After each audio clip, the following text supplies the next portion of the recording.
Ça fait 1 an que mon conseiller bancaire doit s'occuper de moi. Et même après 4 relances, j'ai rien de concret. Alors je me suis dit, et si l'intelligence artificielle permettait de faire mieux que lui? Là, j'ai pris une première claque, parce que j'ai obtenu en 30 secondes beaucoup plus de clarté que ce que j'ai eu en 1 an. Sauf qu'il y a quand même un énorme problème, et que personne ne nous dit. Alors j'ai creusé, et je me suis rendu compte d'un truc plus dérangeant. 90% des gens posent les mauvaises questions sur leur argent. Du coup, deuxième claque, parce que même avec une IA, si tu poses mal tes questions, tu obtiens les mauvaises réponses. Mais surtout, tu prends des mauvaises décisions. Alors j'ai décidé d'aller encore plus loin. Et je me suis mis dans l'impôt d'un cadre, d'un dirigeant, bref, quelqu'un qui travaille et qui gagne bien sa vie, mais qui a peu de temps à investir pour mieux piloter son argent. Mieux investir. Et c'est là que j'ai découvert le vrai problème. Celui que ni les banques, ni les conseillers, ni même l'intelligence artificielle ne règlent pour toi. Et ça peut te faire perdre des années et surtout des dizaines de milliers d'euros. Donc dans cette vidéo, je vais te montrer en live comment bien utiliser l'intelligence artificielle pour reprendre le contrôle de tes finances, bien investir, quelles sont les questions que personne ne te pose, voire même ton meilleur conseiller financier, et que tu vas même pouvoir télécharger. D'ailleurs, si tu veux gagner du temps, t'embête pas, j'ai mis tous les prompts que j'utilise dans cette vidéo, plus 3 prompts premium, dans le cercle privé de Leader Stratégie. Tu peux t'en servir pour analyser ta situation, pour tester ton conseiller aussi, voir s'il te pose les bonnes questions. J'ai mis le lien dans la description ou juste ici à l'écran. On va tester tout ça tout de suite. C'est parti, ChatGPT, un peu de Gemini et surtout Claude. Et on va aller regarder comment ils réagissent chacun et on va passer de l'un à l'autre en fonction des questions qu'on leur pose. Première question que j'ai posée, le prompt que vous allez pouvoir retrouver dans le cercle privé de Leader Stratégie à télécharger, je l'ai déjà dit. Agis comme un conseiller en stratégie patrimoniale totalement indépendant, c'est important. Avant de me donner la moindre recommandation, pose-moi toutes les questions indispensables pour m'aider à investir mon argent. Et bien évidemment, des questions classiques, hein, quel âge tu as, ta situation familiale, tes enfants, tes âges, régime matrimonial si concerné, situation géographique, etc. État de santé global très important, notamment pourquoi des notions d'aller chercher du levier bancaire. Si on n'est pas finançable parce qu'on a un gros problème de santé, comme c'est arrivé récemment à un dossier qui m'a été soumis, de financement parce que pas de solution d'assurance pour cette personne. Sa situation professionnelle, géniale, il n'aborde pas que le pro, le perso et surtout les évolutions prévues.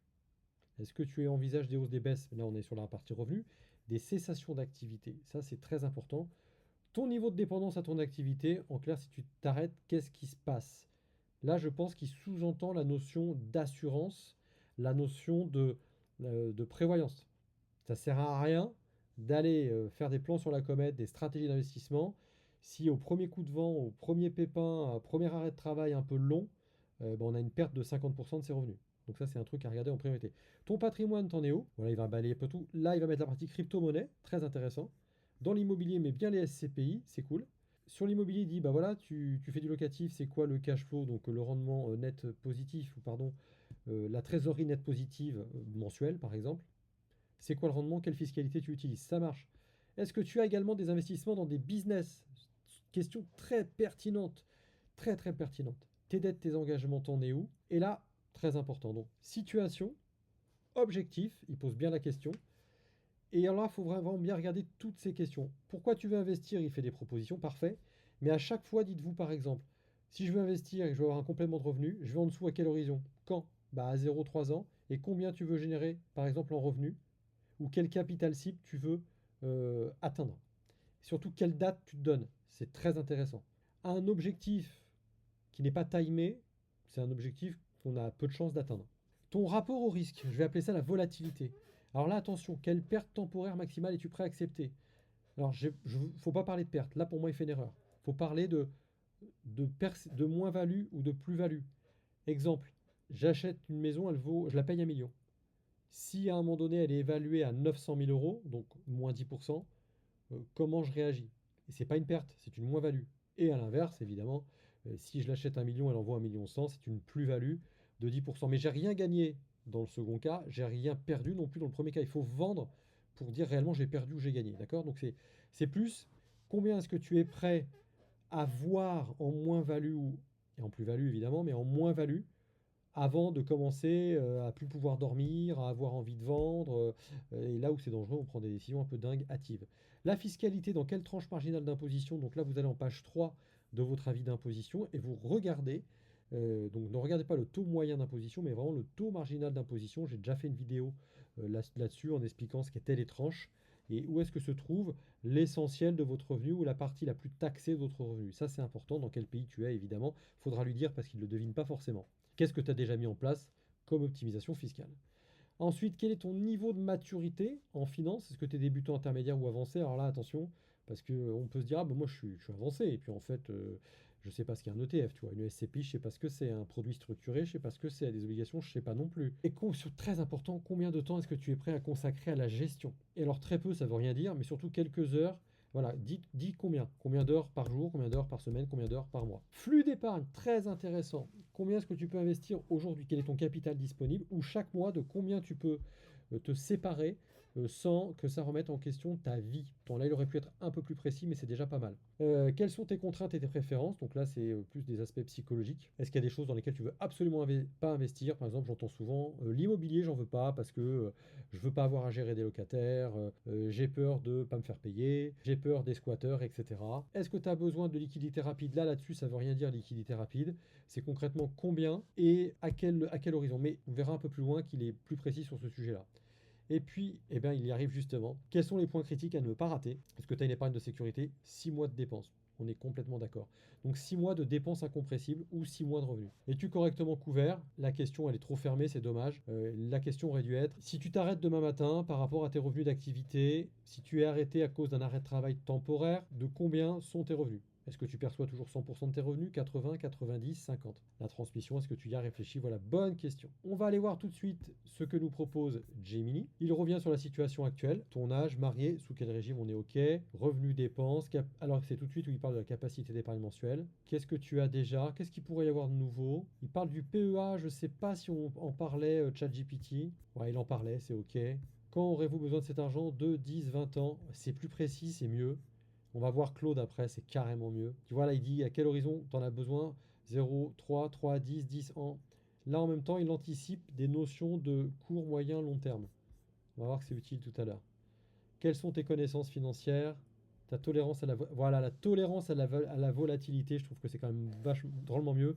Avec une petite question, si votre investissement perd 20% de sa valeur, comment réagissez-vous? Là, ça vous permet déjà de vous calibrer. Pour y aller plus loin, en lui posant des questions par rapport à ça, sois plus précis, qu'est-ce que tu entends? Fais-moi faire un test pour vraiment définir mon profil. Liquidité, voilà, avez-vous besoin de votre argent, que votre argent reste disponible? Là, par mois, ça manque, c'est quelle part de votre argent mérite d'être disponible et à quel horizon? Sur la fiscalité, il rappelle les tranches marginales d'imposition si vous ne les connaissez pas, donc ça c'est vraiment bien, ça guide. Encore une fois, elle est en page 3 de votre avis d'imposition. Et on va aller voir Claude. Pour moi, c'est ma vraie révélation. Claude, on lui pose la même question, et alors il nous facilite la vie parce que il va essayer de nous aider à répondre au travers d'un QCM. Moi, je l'ai déjà fait juste avant cette vidéo. Je l'ai fait pour vous, mais voilà, il pose différentes questions. Quel est votre horizon de placement? Et là, il propose des réponses A, B, C. Moi, j'ai déjà répondu, évidemment. Enfin, j'ai déjà répondu. Quelle est votre tolérance au risque? J'ai déjà répondu. Mais vous voyez, on peut tout de suite. C'est vraiment hyper interactif et on peut répondre. C'est vraiment génial. Et après, il enchaîne. Il vous repose d'autres questions. Maintenant, quelle est ta situation familiale? Et il propose. Moi, j'ai choisi. Tu vois, indépendant, chef d'entreprise.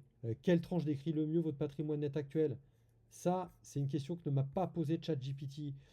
Alors, il ne l'a pas posée en tout cas comme ça et par tranche.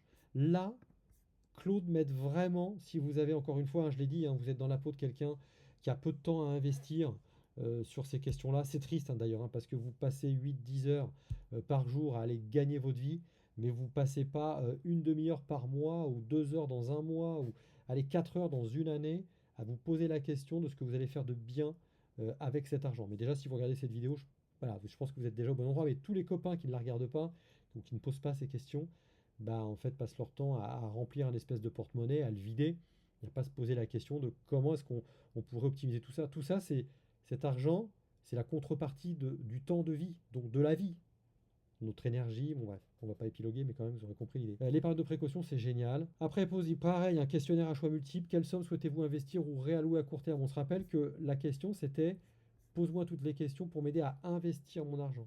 Donc il dit, bah, investir ton argent, tu veux investir combien en fait? Par contre, la tranche, elle est trop élevée.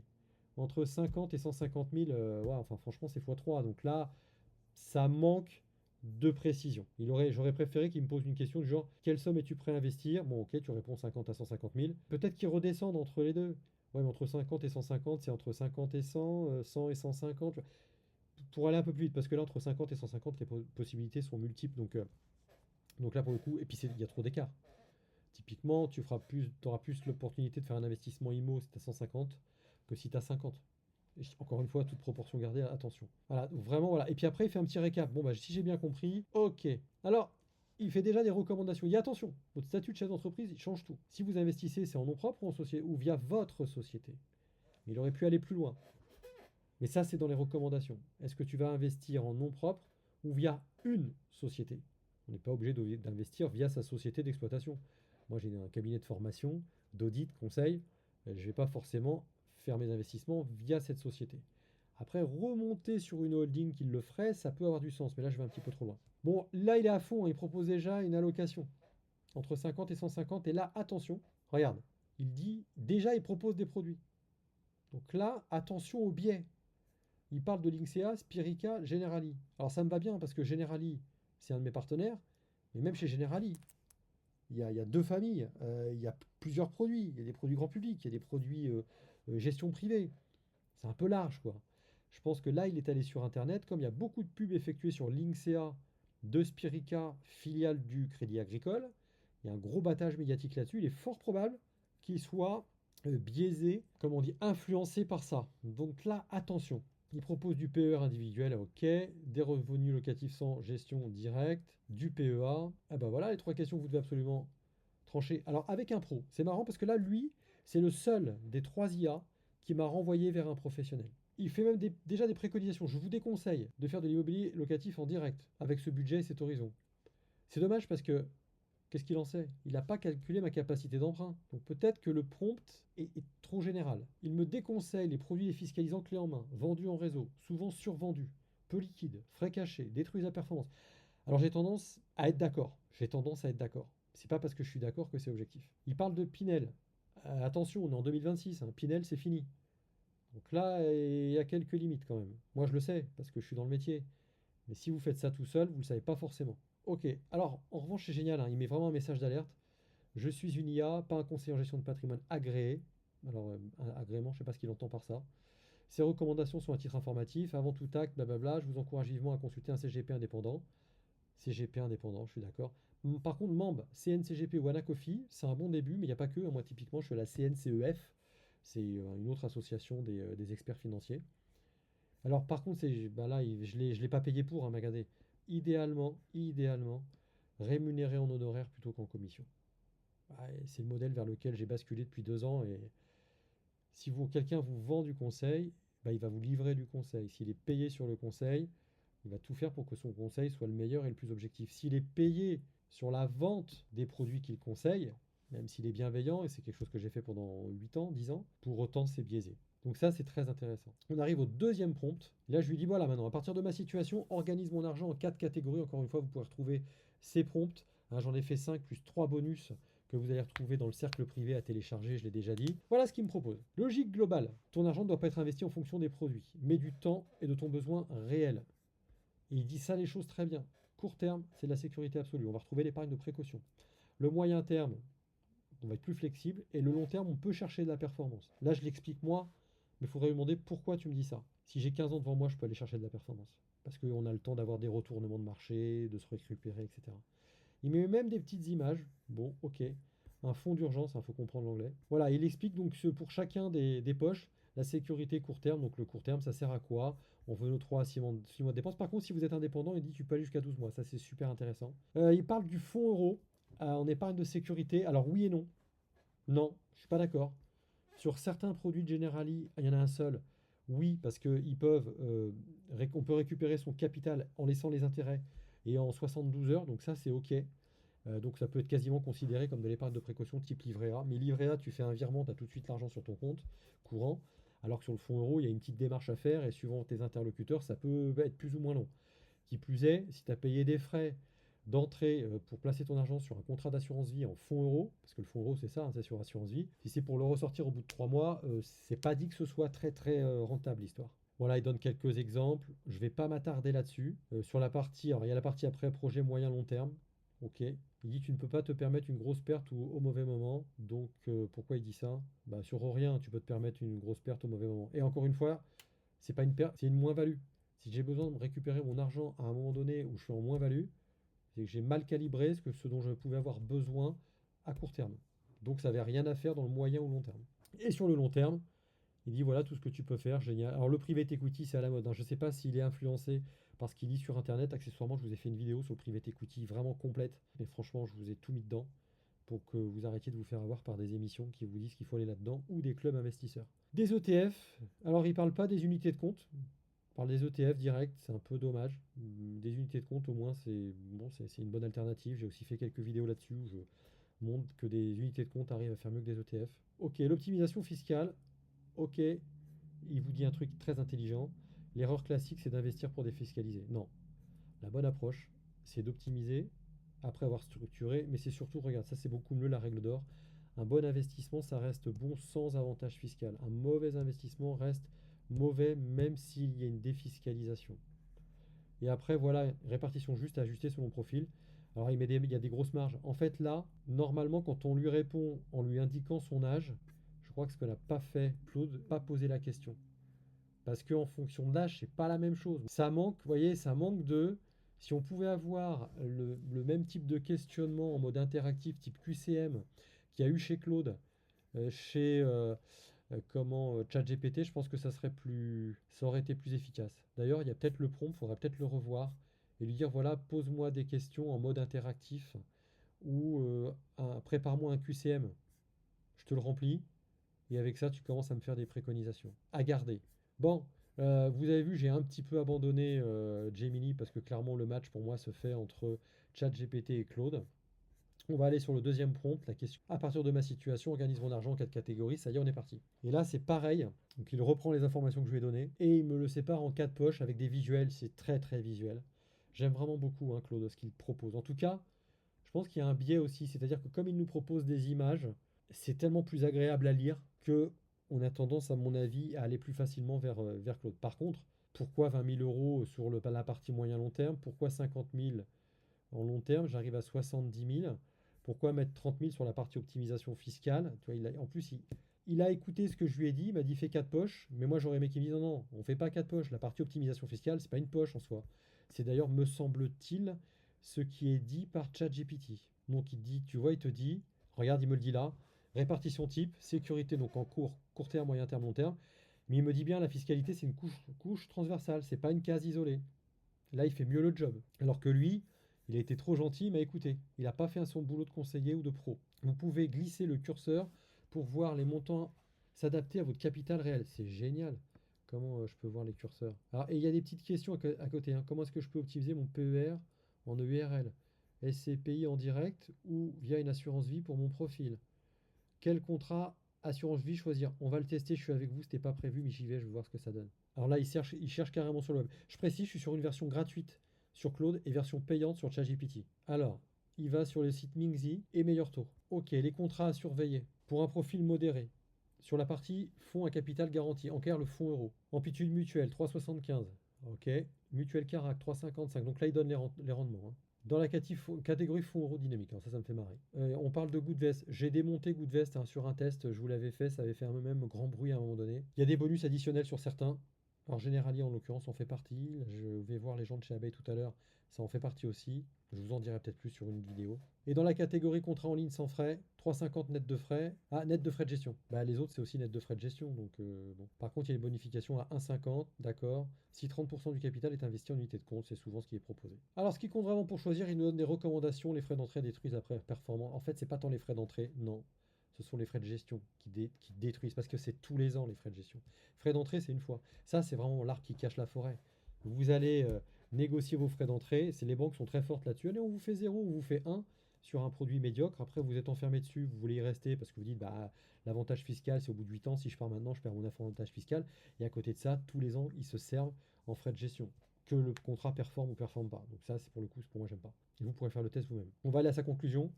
Configuration particulière, monsieur, vous avez besoin que la poche 2 reste liquide et prévisible. Revenu irrégulier de chef d'entreprise. Il appelle ça la poche 2. Pour moi, c'était la poche 1, mais bon, ok. Vous pouvez accepter un contrat multi-support dans la poche 3. Bah oui, sur le long terme, on a dit, quand on va chercher la performance. On revient ici, on y était. Troisième prompt.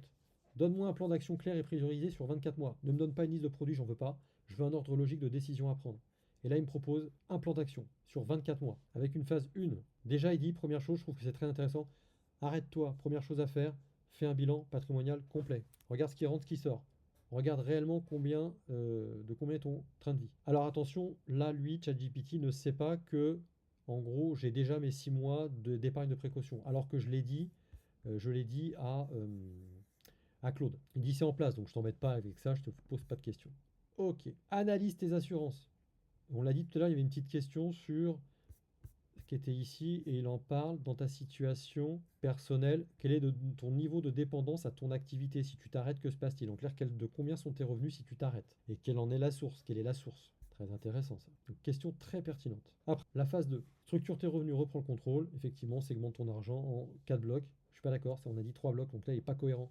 Court terme, moyen terme, long terme. Identifie ton surplus réinvestissable. On est d'accord, c'est la capacité d'épargne sans remettre en question sa vie au quotidien. Puis nettoie tout ce qui rapporte rien, qui dort, ou a des frais excessifs, ou pour lesquels l'allocation est mauvaise. D'ailleurs, on pourrait lui soumettre une allocation, lui dire bah, améliore-moi cette allocation. C'est l'allocation, c'est la façon dont on répartit sur un placement ses différents fonds, son argent. La phase 3, la phase 4, sur la phase 18 à 24 mois, bon, on va aller un peu loin, structuration juridique si nécessaire, effectivement, ça peut valoir le coup de passer sur une holding, commencer à penser à des SCI, mais là, franchement, à ce stade-là, je ne sais pas ce qu'il serait capable de nous proposer, vu déjà, il y a eu quelques petites approximations sur la base, le socle, qui est déjà de faire un audit de là où on est. Bon, il fait quelques recommandations sur les erreurs à éviter absolument. Chercher le rendement trop vite, ça c'est certain. Est-ce que j'avais posé la question à notre ami Claude? Non. Alors on va la poser.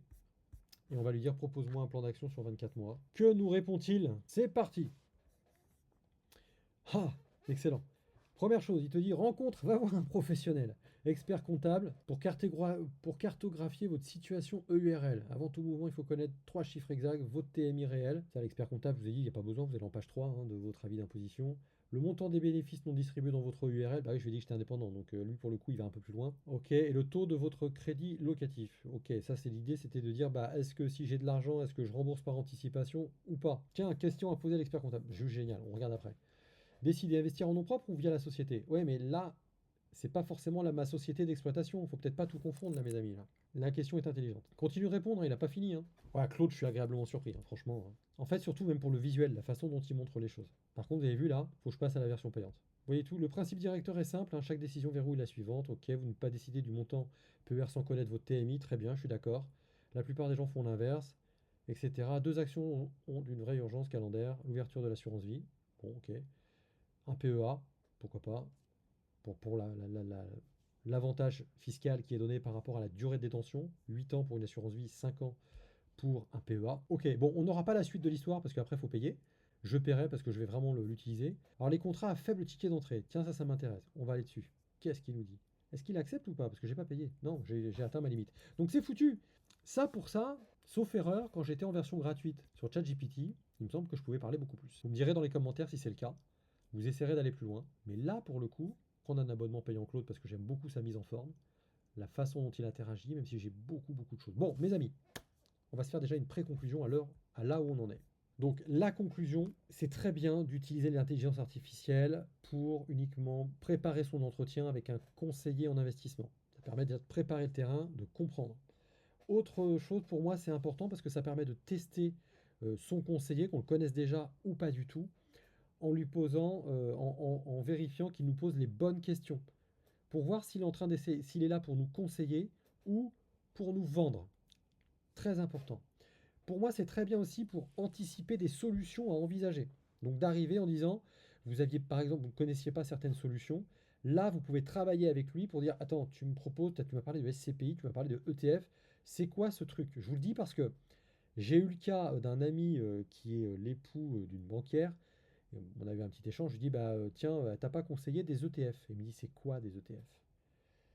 Et pour avoir demandé à une de mes amies de poser cette question-là à sa conseillère, elle a dit ah les ETF oui c'est le truc à la mode. Alors c'est pas à la mode, ça existe depuis 2009 mon chéri, donc ça fait juste 15 ans, 16 ans au moment où on en parle, donc il n'y a pas de mode. Alors une mode qui dure 15 ans, c'est plus une mode. Et donc je vous ai dit bah, en quoi c'était très bien, là où je trouve des limites pour bâtir une stratégie de façon autonome. Sauf si vous êtes déjà professionnel, si vous êtes déjà capable de lui poser les bonnes questions, de le recadrer. Vous avez vu à un moment donné sur Claude, je lui ai redemandé de dire attends tu me proposes Linksea, machin truc, Charlie, pourquoi? Pourquoi tu me proposes ça? Et de lui-même il s'est corrigé en disant oui c'est vrai, en fait on n'est pas là pour parler produit, bon limite il s'est justifié. Donc je pense qu'il se nourrit de comportements humains, de commentaires humains qu'il a dû voir, qui remettaient en question l'objectivité de certaines informations, conseils donnés sur le web. Aujourd'hui, c'est plutôt très bien si vous êtes déjà un professionnel ou si vous êtes initié, très initié. Là, ouais, ça peut être vraiment aidé. Mais attention, ça viendra peut-être. C'est-à-dire qu'on a vu que Claude est capable de poser certaines questions en interactivité, en interaction. Je pense que si vous êtes quelqu'un qui avait l'habitude de poser plein de questions, alors vous risquez de discuter longtemps avec lui pour arriver à vos fins. Pour l'instant, pour moi, on a encore besoin d'un être humain, mais suis-je objectif parce que je suis moi-même un professionnel de ce métier-là. Je trouve que les premiers qui en profitent, en tout cas à mon avis, sont plutôt les professionnels. On gagne du temps avec ça, on peut poser les bonnes questions, on peut même se challenger, se défier, donc je trouve ça vraiment bien. Bon, en tout cas, on a bien vu que l'IA a déjà démontré depuis 4-5 ans qu'elle était capable de détecter des fraudes plus vite que l'être humain. Il y a déjà même 30 ans, l'automatisation sans intelligence artificielle permettait de passer des ordres de bourse sans l'intervention humaine.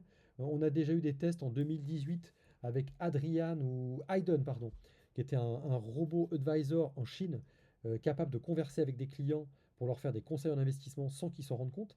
Donc tout cela existe déjà. Bon, quoi qu'il en soit, je vous invite à aller télécharger les prompts que j'ai, les autres que j'ai utilisés, mais sinon la vidéo elle aurait été trop longue, donc j'en ferai peut-être d'autres à ce moment-là avec les autres prompts. Donc allez télécharger la liste des prompts, vous verrez ceux que j'ai déjà utilisés dans cette vidéo, vous en verrez 2 autres de plus, et même encore 3 premiums supplémentaires. Donc vous avez tous les liens en description, vous allez télécharger ça dans le cercle privé de Leader Stratégie dans la bibliothèque Patrimoine Expert. En attendant, soyez tous des leaders rares, c'est-à-dire rebelles, audacieux, proactifs et entreprenants pour une vie plus libre, la vôtre.